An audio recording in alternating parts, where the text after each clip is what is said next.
O vaso de alabastro é conhecido entre os cristãos por ter sido o tipo de recipiente usado para portar óleos ou essências em algumas passagens do Novo Testamento.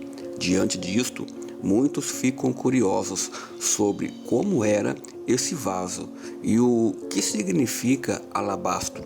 Neste vídeo, iremos entender um pouco melhor o que é o vaso de alabastro. Mas antes disso, eu te convido a se inscrever no nosso canal para você não perder nenhum estudo bíblico como esse. Assim você ficará por dentro de todos os nossos conteúdos aqui do nosso canal. Então, o que significa alabastro e o que era o vaso de alabastro? Originalmente, a forma neutra do grego alabastros era usada para designar um frasco de alabastro que possuía um gargalo comprido. Quando o conteúdo era utilizado, tal gargalo era rompido. Geralmente, o conteúdo armazenado nesses frascos eram óleos e essências. O mesmo termo também era utilizado para se referir a qualquer formato que possuía o formato indicado aqui neste vídeo, não importando o material de que tivesse sido fabricado. Já o alabastro era uma variedade de carbono de cálcio produzido por depósito natural e hidratado. Existe uma diferença entre os alabastros da antiguidade e os mais modernos. O alabastro moderno é um tipo de gesso, sendo uma pedra mais mole. Já os alabastros da antiguidade geralmente eram de mármore composto de calcita. Esse material, em sua forma pura, tem uma cor branca e translúcida. Geralmente, o alabastro era encontrado em regiões calcárias, em cavernas e locais próximos de nascentes. Os alabastros eram muito utilizados nas esculturas de estátuas e na fabricação de vasos, frascos, caixas, garrafas e recipientes em geral. Havia vasos de alabastros fabricados na região da Palestina com pedras escavadas no Vale do Jordão. Outros eram importados do Egito, sendo esses os mais valiosos. No Novo Testamento, encontramos algumas passagens que fazem referência à utilização do vaso de alabastro. A primeira está no Evangelho de Mateus, quando Jesus é ungido em Betânia. Em Mateus capítulo 26, no verso 7, está escrito: aproximou-se dele uma mulher com um vaso de alabastro, com um unguento de grande valor, e derramou-lhe sobre a cabeça quando ele estava assentado na mesa. Nos evangelhos de Marcos e João, encontramos um texto paralelo ao relato do Evangelho de Mateus. No caso da referência de Marcos, trata-se de um paralelo exato. Já no texto do Evangelho de João, algumas diferenças cronológicas podem ser percebidas. Porém, nenhum detalhe entra em conflito com os textos de Mateus e Marcos.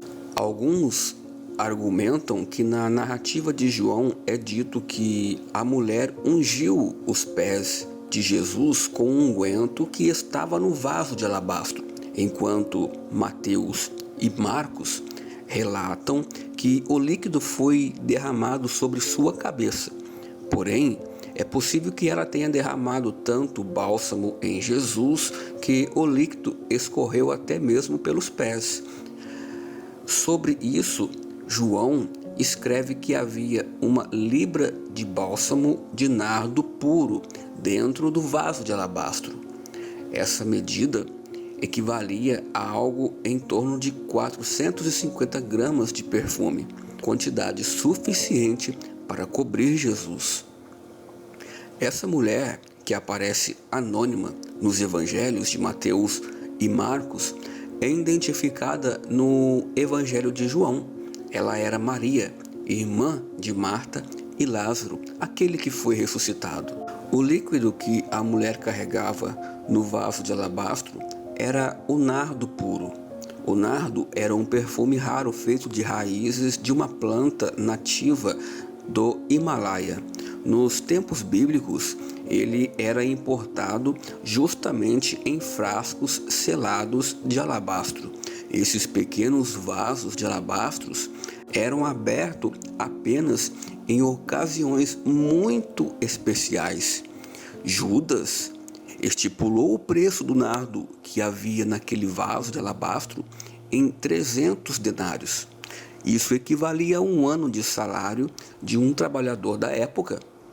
Esse valor também era provavelmente 10 vezes maior que o valor que o mesmo Judas recebeu para trair Jesus.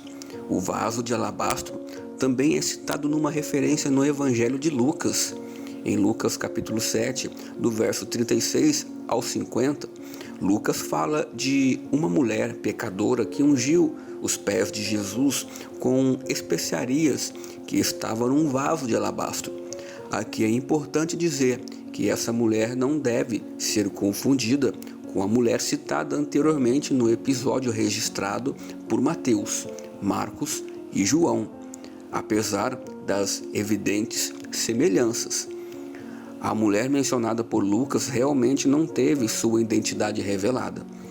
É muito comum a interpretação de que essa tal mulher tenha sido uma prostituta, mas no texto original em grego a expressão era pecadora traduz um termo que não precisa significar necessariamente que ela era uma meretriz. O texto apenas deixa claro que ela era muito conhecida no povoado por sua má reputação. Além disso, no texto de Lucas, ela já aparece como uma mulher arrependida. Isso significa que seja lá o que a mulher do vaso de alabastro tivesse feito, ela já não fazia mais. Então é isso, pessoal. Obrigado por ter ficado até o final desse vídeo.